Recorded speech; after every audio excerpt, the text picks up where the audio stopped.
అయ్యి బాబాయ్, చూస్తుంటేనే నోట్లో నీళ్ళు ఊరిపోతున్నాయి, అంత టేస్టీగా ఉంది. గోంగూర పచ్చిరొయ్యల కర్రీ చేస్తున్నాను. ఎలా చేస్తున్నానో మీకు కూడా చూపిస్తాను రండి. స్టవ్ వెలిగించి ప్యాన్ పెట్టుకుని ఆయిల్ వేసి, ఆయిల్ హీట్ అయిన తర్వాత శుభ్రంగా కడిగిన పచ్చిరొయ్యలు వేసి, కొంచెం అల్లం వెల్లుల్లి పేస్ట్ కూడా వేసుకుని, కొద్దిగా ఉప్పు వేసి పచ్చిరొయ్యలు నీసు వాసన పోయేంత వరకు ఫ్రై చేసుకుని తీసుకుని పక్కన పెట్టుకుందాం.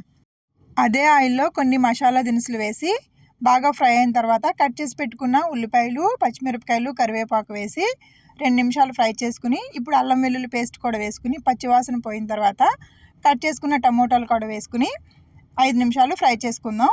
మన వీడియోస్ కానీ నచ్చినట్లయితే మన ఛానల్ని లైక్ చేసి సబ్స్క్రైబ్ చేయండి.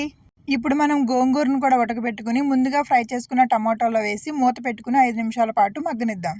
గోంగూర బాగా ఉడికి ఆయిల్ పైకి తేలిన తర్వాత ముందుగా మనం ఫ్రై చేసుకున్న పచ్చిరొయ్యలు కూడా వేసి ఒకసారి కలుపుకొని, కొంచెం కారం, మసాలా పొళ్ళు కూడా వేసి మరి ఒకసారి కలిపి తగినన్ని వాటర్ వేసుకుని 20 నిమిషాల పాటు ఉడికించుకోవడమే. అంతే, ఎంతో పుల్ల పుల్లగా కారంగా గోంగూర పచ్చిరొయ్యల కర్రీ రెడీ. మరి ఒక రెసిపీతో మీ ముందుంటా. బాయ్.